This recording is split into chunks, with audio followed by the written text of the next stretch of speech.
Sempre é tempo de estudar a palavra de Deus. Então estamos de volta. Deus abençoe cada um de vocês que está ouvindo, que está assistindo e que está aproveitando esse material para você estudar, se familiarizar mais com a palavra de Deus. Vamos orar? Senhor, obrigado pela oportunidade de estarmos juntos mais uma vez, pedindo a Tua direção, que esse tempo seja proveitoso, Pai, que essas informações possam nos ajudar a entender mais a Tua palavra. Em nome de Jesus. Amém. Ok, hoje eu vou concluir os livros, os 4 evangelhos, né? Ontem, no vídeo anterior, nós temos o Mateus e Marcos, e hoje vamos ver Lucas e João, tá ok? Então, começando já por Lucas. Então, lembrando que Lucas era médico, ele viajou com Paulo, também escreveu o livro de Atos, né? Ele escreveu para Teófilo e para todos aqueles que queriam saber a verdade sobre Jesus. No Evangelho de Lucas você vai encontrar nos 4 primeiros capítulos informações a respeito da infância de Jesus até ele chegar na fase adulta. Depois você tem capítulos falando sobre os ensinamentos de Jesus aos seus discípulos. E finalmente, de 19 a 24, você tem informações sobre a morte e a ressurreição de Jesus. E lembrando falando no livro de Lucas, aí eu queria falar só 2 curiosidades rápidas aqui. Eu falei no início, ainda pensando no período intertestamentário e numa introdução aos evangelhos, eu falei que Mateus, Marcos e Lucas, eles pensaram mais no ministério de Jesus na Galileia. E João, ele concentrou mais sua mensagem, suas narrativas no período em que Jesus estava na Judéia. Então, só aqui para você se familiarizar com isso. Aqui, ó, um mapa da Palestina, e aqui nós temos, aqui você tem a Galileia e aqui a Judéia, certo? Então, os 3 primeiros evangelhos, eles se concentraram mais no ministério de Jesus nessa região, e João nessa região aqui. Um outro detalhe aqui que você pode ver aqui você tem o Mar da Galileia, o Rio Jordão e Mar Morto, tá? Então eu quero falar rapidinho sobre o Mar da Galileia e esse Rio Jordão, tá? Só algumas informações, lembrando aqui para vocês, tá bom? Então, primeiro pensando no Mar da Galileia, então ele começa, Mar da Galileia, ele tem águas azuis e doces, tá? Apesar de ser chamado de mar, ele na verdade é um lago, né? Trata-se de um lago, e ele continua sendo fonte de alimento até hoje. Nós temos pescadores tirando dali o seu sustento. O Mar da Galileia, ele tem outros nomes que estão relacionados a regiões em torno dele.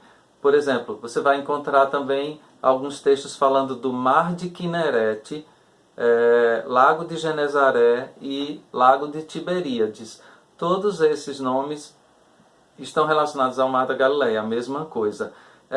Quinerete e Genezaré é o mesmo lugar, só que com nomes diferentes. Então, ele estava se referindo àquela cidadezinha ali perto do mar, né? Vizinho às margens do Mar da Galileia. Então, por isso que chamam-se também assim, tá? Com relação ao Rio Jordão, ele nasce acima do Mar da Galileia, ele desce pelo Mar da Galileia. O Rio Jordão, ele tem um comprimento em linha reta de mais ou menos 128 quilômetros. Mas seguindo o percurso do rio, então ele dá mais de 320 quilômetros. Isso mostra o quanto que ele é sinuoso, né? Tem muitas curvas, tá bom?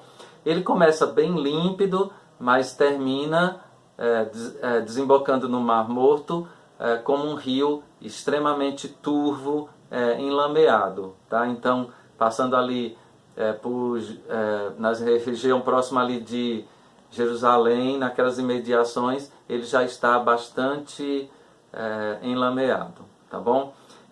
No Rio Jordão, nós temos aquele acontecimento de Josué passando, atravessando a pé enxuto entrando na parte da Terra Prometida do lado cisjordânico, e também a gente tem Naamã sendo curado nesse rio, e também Jesus sendo batizado por João Batista nesse mesmo rio, tá bom? Então só algumas curiosidades desses que são citados no caso nesse livro. Então sim, lembrando, Lucas, detalhes preciosos da vida de Jesus, lembrando do fato de Lucas como sendo um médico, então ele é extremamente detalhista, né? Ele mostra Jesus como filho do homem, e aqui o verso-chave: pois o filho do homem veio buscar e salvar o que se havia perdido. Aí temos João, um dos 12 também, ele identifica-se indiretamente como aquele a quem Jesus amava. Ele viu pessoalmente as obras de Jesus e o conhecia muito bem. Ele escreveu para que crescem em Jesus como Filho de Deus.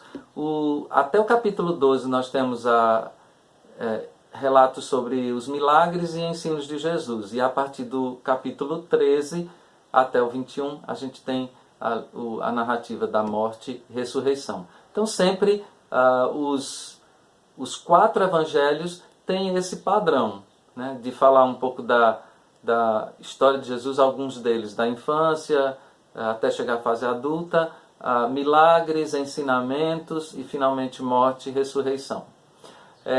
Nós temos no livro de João 7 pessoas que declararam Jesus como Filho de Deus. Então são elas: João Batista, ele diz: este é o Filho de Deus. Natanael disse a Jesus: tu és o Filho de Deus. Pedro disse a Jesus: tu és o Cristo, Filho de Deus. Marta diz a Jesus: tu és o Cristo, Filho de Deus. Tomé também disse a Jesus: Senhor meu e Deus meu. João, discípulo, diz: Jesus é o Cristo, o Filho de Deus. E o próprio Jesus diz, nesse Evangelho de João: sou Filho de Deus. Tá? Então, João, ele tem como temática a fé em Jesus. A expressão-chave nesse livro é Filho de Deus. E aqui um trecho de João 3,16: porque Deus amou o mundo de tal maneira que deu seu Filho unigênito. Que lembrando desse aspecto da divindade do Senhor Jesus. Tá? Então, rapidamente aqui, para você se familiarizar com esses 2 evangelhos.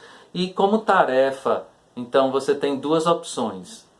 Uma é a seguinte: se você fizer a tarefa em Lucas, então você vai procurar entre os capítulos 4 a 9, você vai procurar algum texto que mostra o poder que Jesus tinha sobre todas as coisas, tá bom? Entre os capítulos 4 a 9 de Lucas, você pode ler e observar de que maneira esses textos revelam o poder que Jesus tinha sobre todas as coisas. Se você quiser fazer a tarefa pensando no livro de João, no Evangelho de João, então a tarefa é a seguinte: você vai procurar um desses textos que confirmam uma dessas pessoas declarando Jesus como Filho de Deus, tá? Então a tarefinha de hoje é mais complicadinha, tá bom? Então é para ocupar seu tempo aí de uma maneira produtiva, tá bom? Deus abençoe você e até o próximo vídeo. Lembre, sempre é tempo de estudar a Palavra de Deus.